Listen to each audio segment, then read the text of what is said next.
सतकेतन कनुरामनो जय। सोनाल मातनो जय। कांतिराम साहेबनो जय।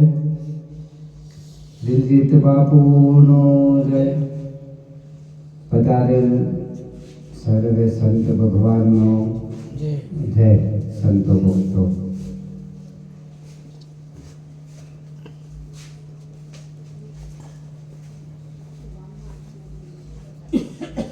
સદગુરુ આગળ આમ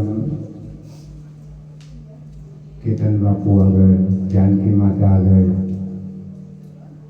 પૂરા પરિવારને આગળ આપણે રજ તોલે પણ છીએ નહીં, એની રજ પણ ના કરાવીએ।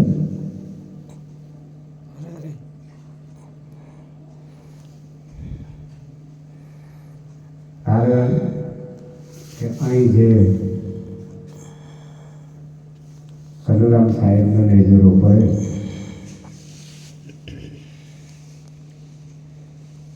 એ નેજા હેઠળ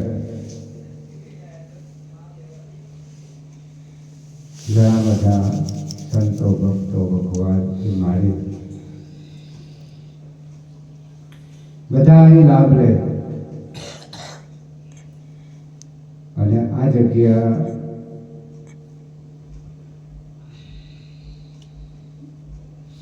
ના જે અધિપતિ અત્યારે ગણાય એવા કેતન બાપુ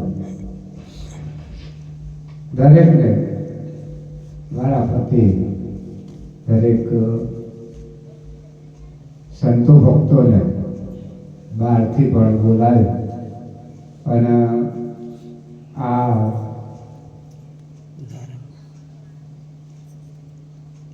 જગ્યા ઉજાગર કરવા માટે ખૂબ બધા મહેનત કરી રહ્યા છે અને એની અંદર બધાને સાથ સહકાર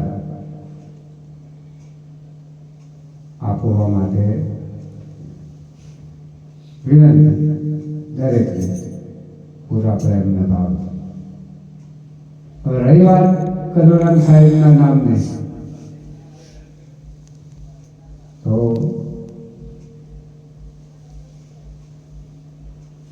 ગુરુનું નામ એ જ મુક્તિનું ધામ।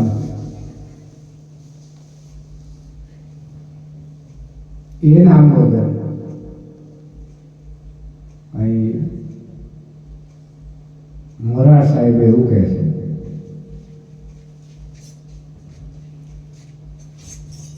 કે સદગુરુ શુદ્ધ સ્વરૂપ है, ગુરુ સંપૂર્ણ શુદ્ધ સ્વરૂપ।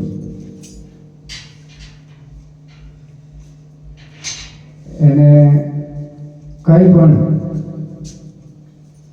લાગી શકતું નથી, ના કોઈ કાટ લાગતો, ના કોઈ ધવ લાગતી। એવા સદગુરુ સ્વરૂપને કે શુદ્ધ સ્વરૂપ है, તો એ સ્વરૂપને જાણવા માટે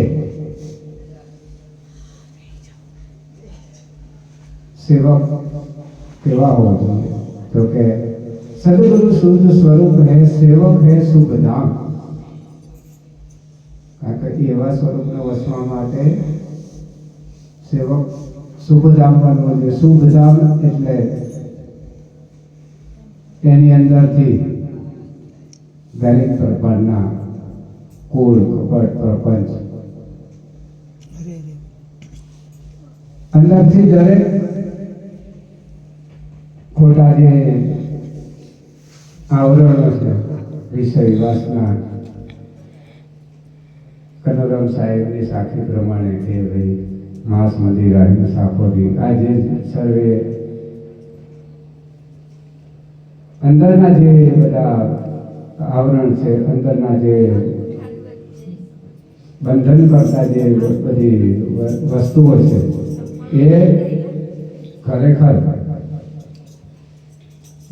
બધાની વાત છે। મારે જય હોય કે ના જય હોય, પણ એ બધી કાઢવી જોઈએ। આ તો જ આ શુદ્ધ સ્વરૂપ અંદર વસી શકે કે સદગુરુ શુદ્ધ સ્વરૂપ હે સેવક હે શુભ ધામ। આ શ્વાસે ઉશ્વાસે સમરીએ,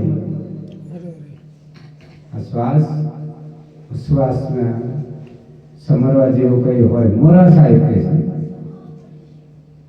તો કે ગુરુનું નામ છે કે શ્વાસે ઉશ્વાસે સમરીએ રણુકાર રવેરા, એટલે એમના ગુરુનું જ નામની વાત કરી। એમ દરેક સંતો ભક્તો જે મહાન સંતો થઈ ગયા, કનુરામ સાહેબ અમારા થઈ ગયા, એ પણ એમ કહેતા હતા કે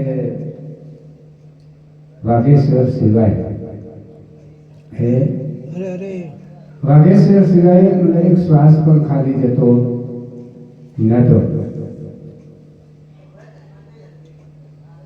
અને ખોટી રીતે એમના શ્વાસ બગાડતા નતા, બગાડતા પણ નતા। જેટલા બને એટલા ગુરુના નામમાં આ શ્વાસ જાય, કારણ કે કર શ્વાસ की समरणी कर जंपा जाप, આ પરમ તત્વ હૃદય ધરો, પરમ તત્વ એટલે સદગુરુ, પરમ તત્વ સદગુરુ, પરમ તત્વ હૃદય ધરો, તો કે સોહમ આપો। એટલે આ ગુરુ શિષ્યની એકતાની વાત છે કે એ આપોઆપ એટલે એ જે છે એ જ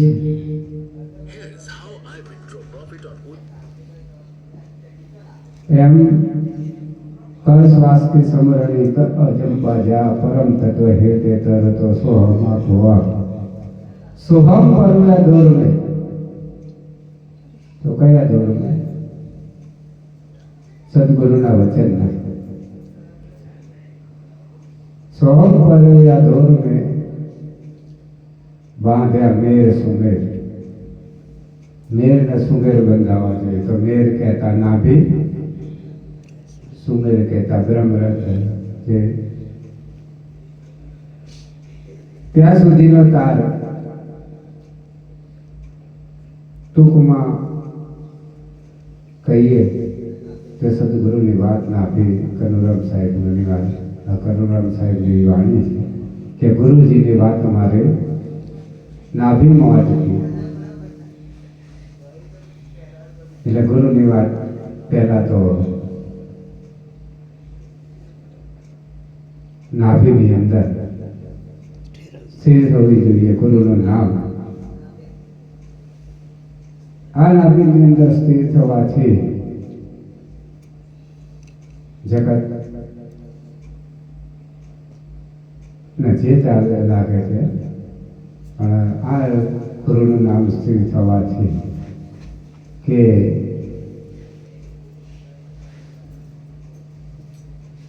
ગોરખ સાહેબ એમ કહે છે કે સદગુરુ મહારાજે એવા નાભીને કમળમાં લેજો રોક્યો, જેના અધર ફરોકે નિશાન આવે, જેના નિશાન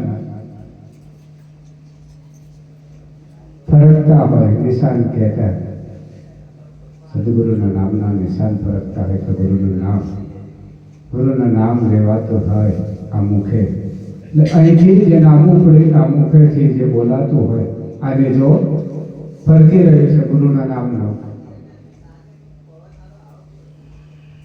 અને એ નામ ગુરુનું નામ નવખંડમાં રમી રહ્યું છે। એટલે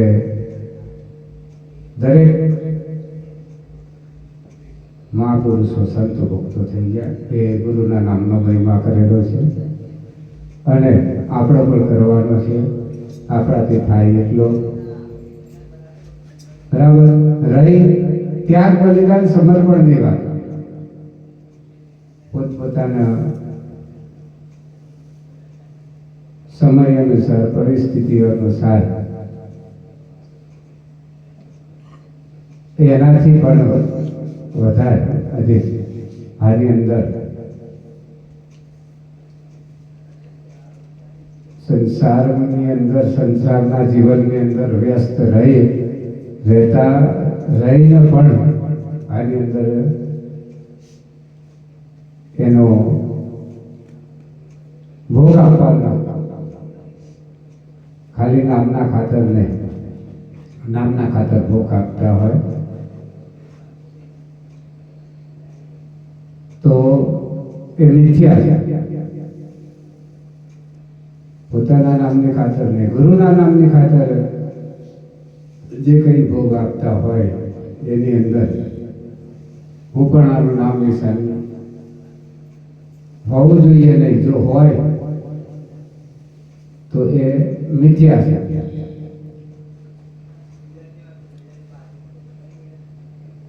બીજું, જ્ઞાન ગમે તેટલું હોય, જ્ઞાન અપરંપાર હોય, જ્ઞાન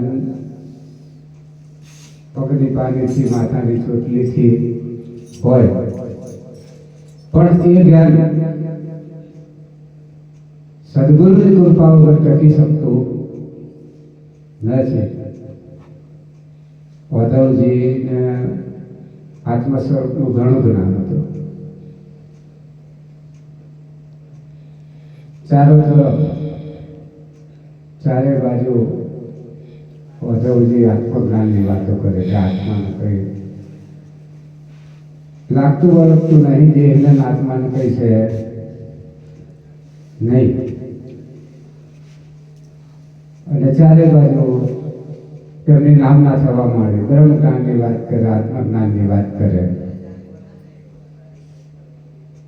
અને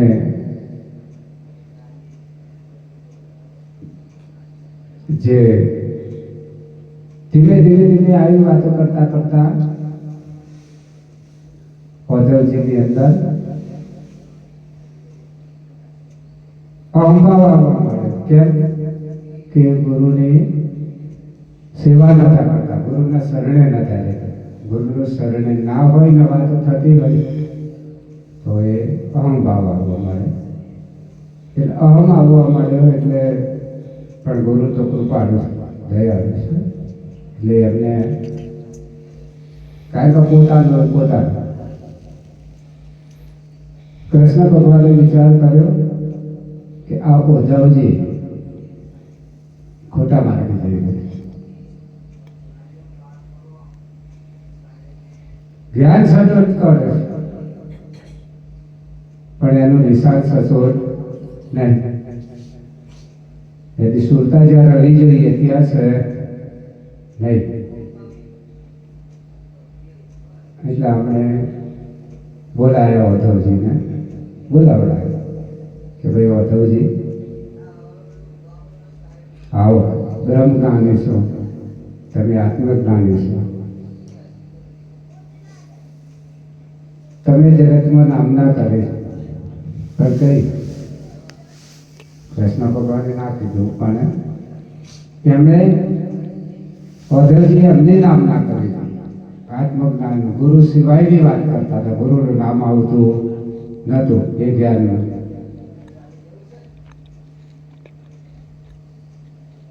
એટલે ગુરુનું નામ ના આવતું હોય એ ગુરુની સેવા કરી શકે નહીં.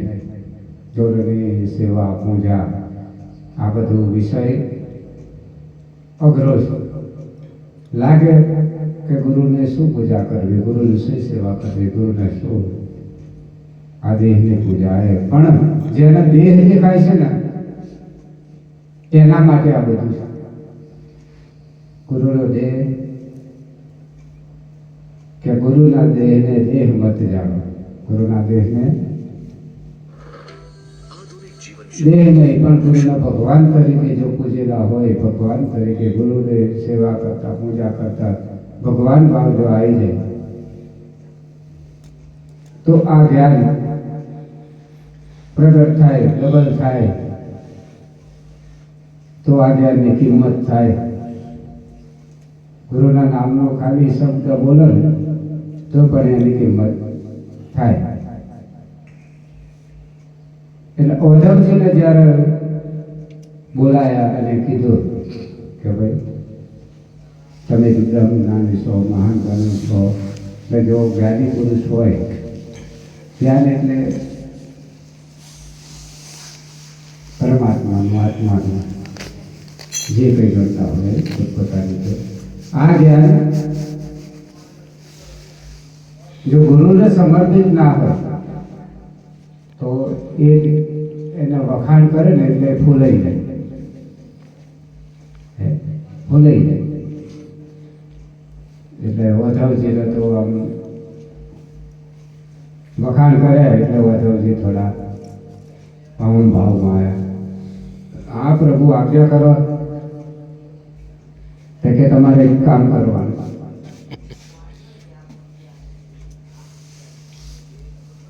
તમે આત્મજ્ઞાની છો, બ્રહ્મ જ્ઞાની છો, તો આ પેલી ગોપીઓ છે ને એમનો દેહ ભાવ મારા પ્રત્યે જતો નથી. તમારા દેહને જ વર્ગી રહી છે, એ મારા દેહને જ વર્ગી રહી છે. એને કંઈ જઈને જ્ઞાન આપો, આત્મજ્ઞાનનું, બ્રહ્મ જ્ઞાનનું. કારણ કે તમે કેવા બ્રહ્મ જ્ઞાની છો, આત્મજ્ઞાની છો. એટલે આમને પેલા એમ થાય આ પ્રભુ તમારી આજ્ઞા કરો કે 5 મિનિટમાં આવું જ્ઞાન એમને સમજાવો. પોતાના ગોપીઓના ત્યાં જ્યાં મોકલ્યા. ઉદ્ધવજીને એમ હતું કે 2 વાતો હું આત્મજ્ઞાની, બ્રહ્મ જ્ઞાની કરીશ એટલે આપણા દેહ ભાવ સુધી જશે. એટલે ત્યાં જયા અને પૂછ્યું. આગતા સ્વાગતા તો કરે ને પોતાના ગુરુભાઈ આવે એટલે ત્યાં આગતા સ્વાગતા કરીને પછી બિહારે પછી કે બહુ દિવસે આવ્યા તમે બેઠા. અને પછી કીધું કે ગોપીઓ તમને વાત કહેવા માટે આવ્યો છો. આત્મા અજર અમારો વિનાશી છે, એને શરીર સાથે કોઈ સંબંધ નથી. બ્રહ્મ સ્વરૂપ છે, એ તમારું પોતાનું સ્વરૂપ છે, એને શરીર સાથે સંબંધ નથી. અને તમે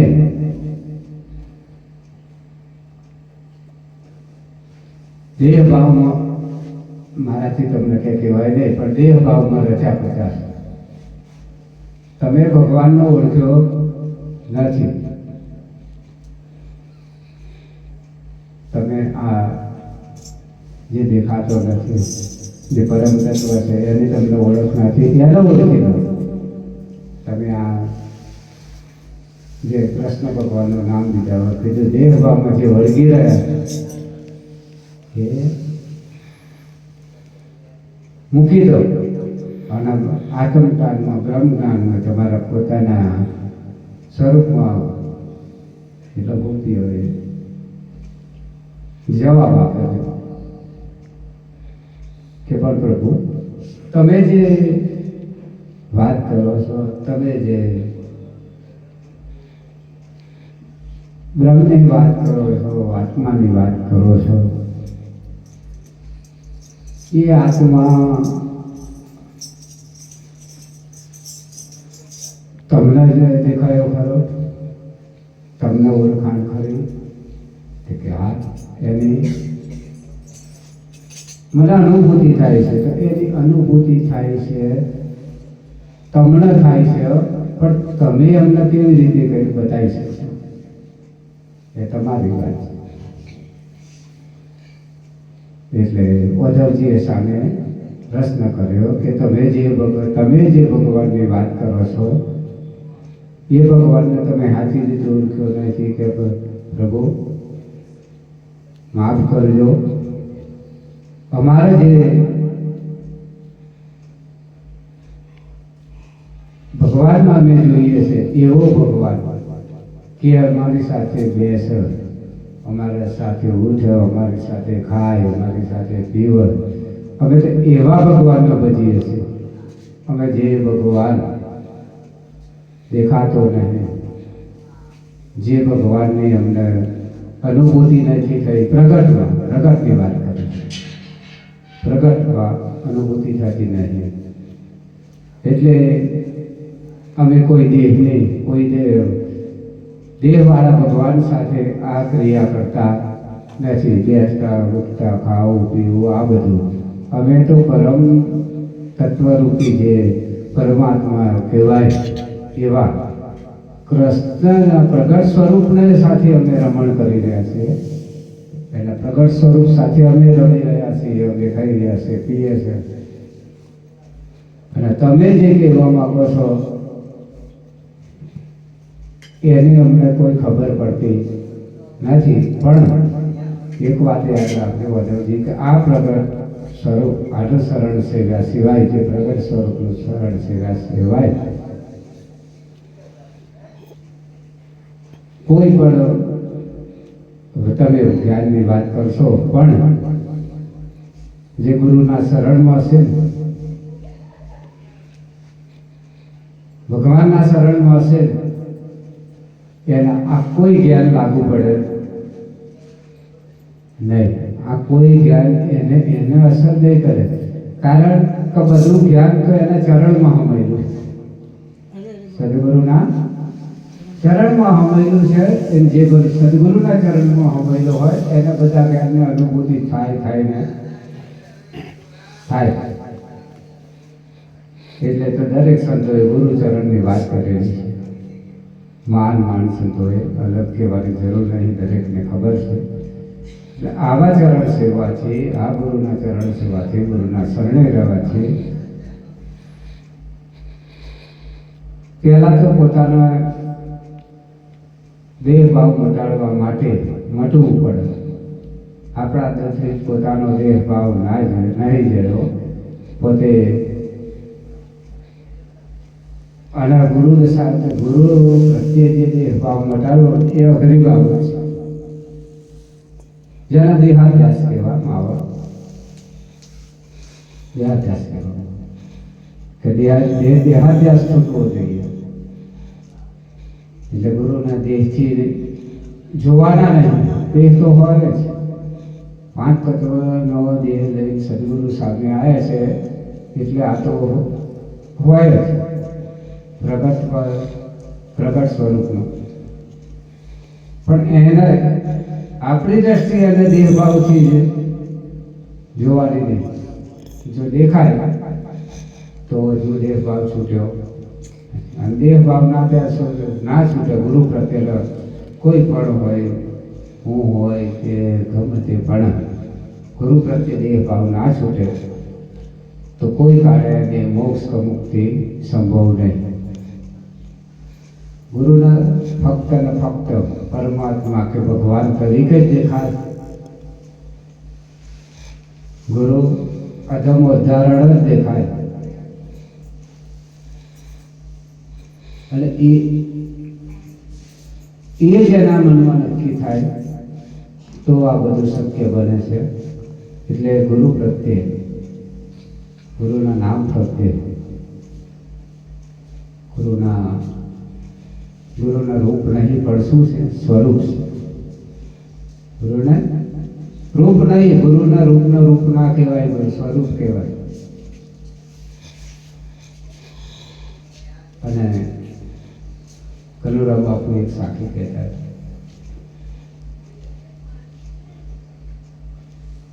કે ન જાણો હું રૂપને, એ વસ્તુની વાત કરતા કે ન જાણું હું રૂપને, મને હું કે આ રૂપને નહીં જોતો.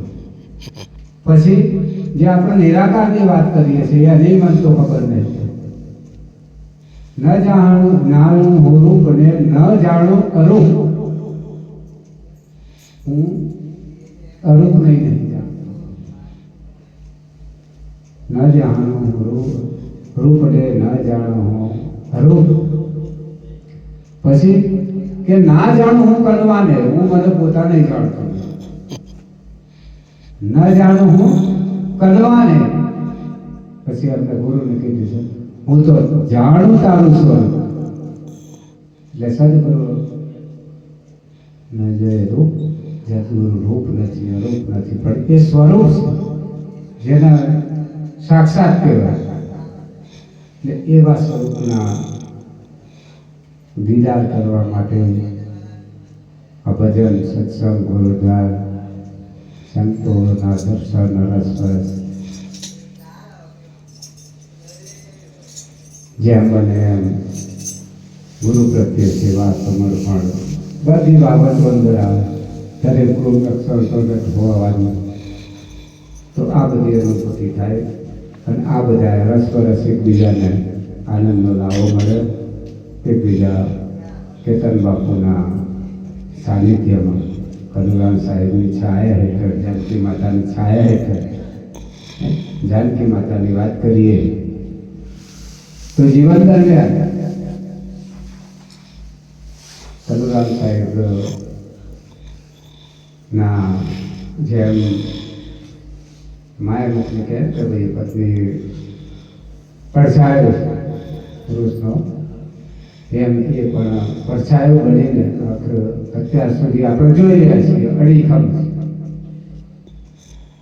એટલે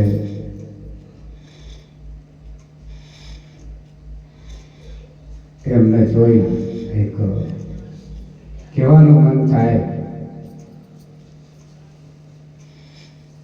કે હાજરા હજુર છે મારા કનુરામ, જગમાં હાજરા હજુર છે. પછી તો કેવી રીતે છે? તો કે જાનકી માતાને નૂર અપાવશે, જાનકી માતાને આનંદ અપાવશે. જાનકી માતાના હર ગુરુના નામ પડે, વાગેશ્વર બાપાનું નામ પડે, કનુરામ બાપુની વાણી થાય તો એમના ચહેરા હમ જોજો, નિરખજો કે જાનકી માતાને આનંદ અપાવશે કે નૈનોમાં એમના ઘણું નૂર છે. એમના આંખોની આમું નજર કરશો તો તમને નૂર દેખાશે કે નૈનોમાં એમના ઘણું નૂર છે. મારા કનુરામ જગમાં હાજરા હજુર છે, જગતમાં. પછી કેતન બાપુની સામું જોઈએ તો આ જગતની અંદર હારું લગાડવા નહીં કહેતા. એમને વખાણની વાત નહીં, પણ જેમ છે એમ વાત કે કેતન બાપુ એમનું મોંઘું રતન છે. કનુરામ સાહેબનું આ મોંઘું રતન છે. કેતન બાપુ એમનું મોંઘું રતન છે. અને 14 લોકથી અણમોલ છે. 14 લોકને એમની કિંમત થઈ શકે. કારણ કે આટલી ઉંમરમાં આ સમયમાં આ રીતે જો આ બધું કરવું, આ ચલાવવું, એ રતન સિવાય કોઈ કરી ના શકે. કેતન બાપુ એમનું મોંઘું રતન છે. 14 લોકથી અણમોલ છે. આ કનુરામ જગમાં હાજર છે. આ રીતે હાજર છે પ્રગટ. એટલે આ મુખે ગુરુનું વર્ણન કરવું થાય એમ નહીં. ગુરુનું વર્ણન કરવું એટલે અશક્ય બાબત. ગુરુના કાલાવાલા કરવા પડે, ગુરુ સાથે હરવું પડે અને ગુરુના નામમાં આપણે જેટલો સમય ગાળીશું એટલો સમય ઓછો છે. કારણ કે જન્મ ઓછા પડતા હોય તો આ 50-60 વર્ષ અમે કોઈ એની સામે હિસાબ નહીં. જેમ બને જેટલું બને આ ભક્તિની અંદર સમય નીકળે, સમય જાય અને ગુરુ કૃપા કરે, સદગુરુ પરમાત્મા. અને સંકટ સમયે, અંત સમયે, કોઈ પણ સમયે જ્યારે જ્યારે ભક્તોને ભીડ પડી છે ત્યારે હાજર થયા કોઈ પણ સ્વરૂપ. એમ દરેકને ગુરુ ભક્તિ કરતા દરેકને સદગુરુ પરમાત્મા કનુરામ સાહેબ આ સમયમાં દરેકને બળ પૂરું પાડે સંકટ સમયમાં દરેકને ઉર્જા આપે, દરેકને જીવન જીવવાની ભક્તિની અંદર હો, ભક્તિની અંદર, સંસારની અંદર જીવન તો જીવી લે ફાંફા મારીને, પણ આની અંદર જીવન કાઢવું એટલે ગુરુ કૃપા સિવાય જીવન જઈ શકે એમ નહીં. એટલે ઘણું બોલવામાં આવ્યું હોય મને માફ કરજો. બોલો વિશે બોલવું એટલે અઘરી બાબત છે. એટલે જે કંઈક શબ્દો બોલાયા હોય એમાં કંઈક સતી હોય તો માફ કરજો. બોલ સદગુરુ દેવનો જય. કનુરામ સાહેબનો જય. વાગેશ્વર ભગવાનનો જય. કેતનરામ સાહેબનો જય. જાનકી માતનો જય. અને કનુરામ સર્વ પરિવારનો પણ જય.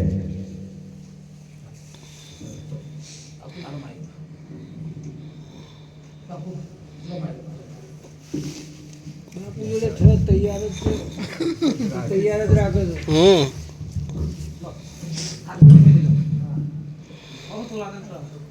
હૃદયથી બોલું સવારે. હા હૃદયથી બોલો. જવું જ છે તમને હા ભૂલે છાતી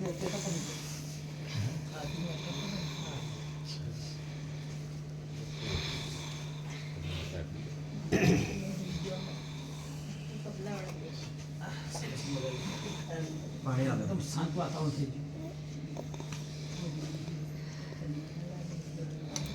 ઠંડીમાં ઠંડી લાગે. ઠંડી લાગી